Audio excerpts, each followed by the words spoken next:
ಭಾರತೀಯ ಜನತಾ ಪಕ್ಷ ಮತ್ತು ಜನತಾ ದಳ ಇವತ್ತು ರಾಜ್ಯಪಾಲರ ಕಚೇರಿಯ ಮುಖಾಂತರ ಸರ್ಕಾರವನ್ನ ಅಸ್ಥಿರ ಮಾಡುವಂತ ಬೆದರಿಸುವಂತ ಕೆಲಸವನ್ನ ಇವತ್ತು ಮಾಡ್ತಾ ಇದ್ದಾರೆ.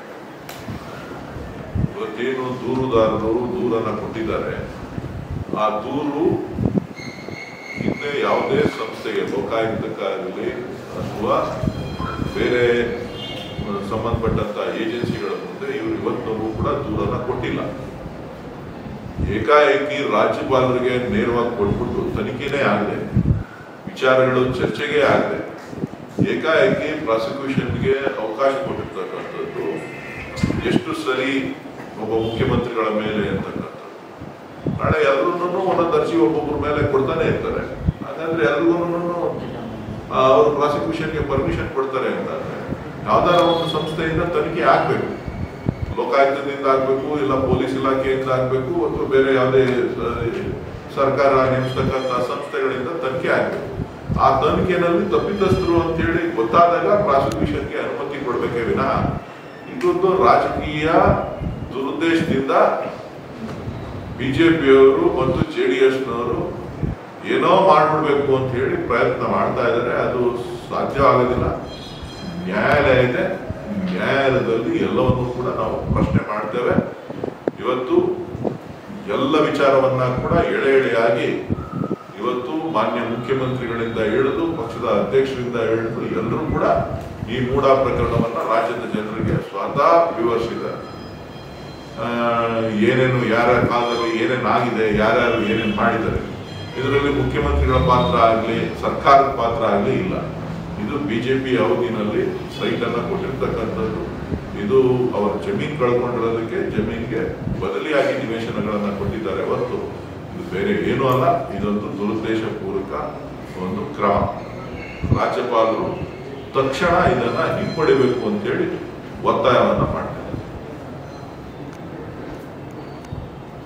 ಈಗಾಗಲೇ ನಿವೃತ್ತ ಜಡ್ಜ್ ತನಿಖೆ ನಡೀತಾ ಇದ್ದಾರೆ. ಈ ಸಂದರ್ಭದಲ್ಲಿ ನೋಡಿ, ಅದನ್ನೇ ನಾನು ಹೇಳಿದ್ದು, ಯಾವ್ದಾದ್ರು ಒಂದು ಸಂಸ್ಥೆಯಿಂದ ಇದು ತನಿಖೆ ಆಗ್ಬೇಕು. ಸರ್ಕಾರ, ವಿರೋಧ ಪಕ್ಷಗಳು ಮತ್ತು ಸಾರ್ವಜನಿಕರಲ್ಲಿ ಕೇಳಿಬಂದಂತ ಚರ್ಚೆ ವಿಚಾರವಾಗಿ ಇವತ್ತು ಆಯೋಗವನ್ನ ರಚನೆ ಮಾಡಿದ್ದಾರೆ. ನಿವೃತ್ತ ನ್ಯಾಯಾಧೀಶರ ತನಿಖೆಗೆ ಕೊಟ್ಟಿದ್ದಾರೆ. ಸೊ ನಿಷ್ಪಕ್ಷವಾಗಿ ತನಿಖೆ ಆಗ್ತದೆ. ತನಿಖೆ ಆದ್ಮೇಲೆ ಅದರಲ್ಲಿ ಏನಾದ್ರೂ ಲೋಪದೋಷಗಳು ಕಂಡು ಬಂತು ಅಂದ್ರೆ ಸರ್ಕಾರದಿಂದನೋ ಮುಖ್ಯಮಂತ್ರಿಗಳಿಂದನೋ ಏನಾದ್ರು ಲೋಪದೋಷಗಳು ಖಂಡಿತ ಕ್ರಮ ತಗೊಳ್ಳೋಕೆ ಅವಕಾಶ ಇದೆ.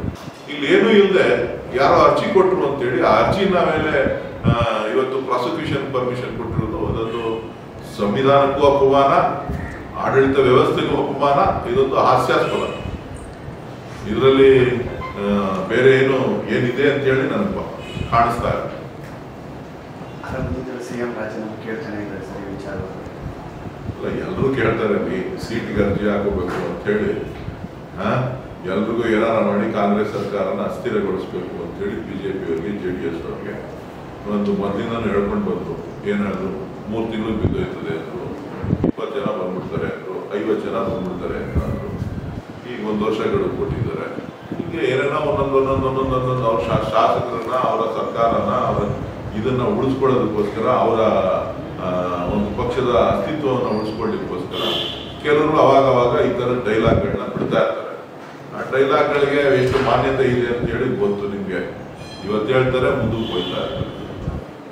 ಯಾವುದು ಕೂಡ ಅವರ ರಾಜಕೀಯ ಜೀವನದಲ್ಲಿ ಯಾವುದೂ ಕೂಡ ಒಳ್ಳೆದನ್ನ ಹಿಡಿದು ಸಾಧನೆ ಮಾಡಿದಂತಾಗ್ಲಿ, ಅದನ್ನ ನಿರೂಪಣೆ ಮಾಡಿದಂತಾಗ್ಲಿ, ನಿರೂಪಿಸ್ತಕ್ಕಂಥದ್ದಾಗ್ಲಿ ಇವತ್ತವರೆಗೂ ಆಗಿಲ್ಲ.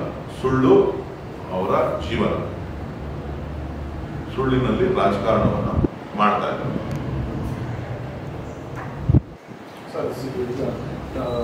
ಕುಮಾರಸ್ವಾಮಿ ವಿರುದ್ಧ ಪ್ರಾಸಿಕ್ಯೂಷನ್ ಕೇಸು ದೂರು ಎಲ್ಲ ರಾಜಭವನದಲ್ಲಿ ಆಗಿದೆ. ಶಶಿಕಲಾ ಜೊಲ್ಲೆ, ಯಡಿಯೂರಪ್ಪ ವಿರುದ್ಧ ಮೊನ್ನೆ ಒಬ್ಬರು ಕೇಳಿದ್ರು. ಯಾರ ಮೇಲೂ ಇಲ್ಲ ಸರ್.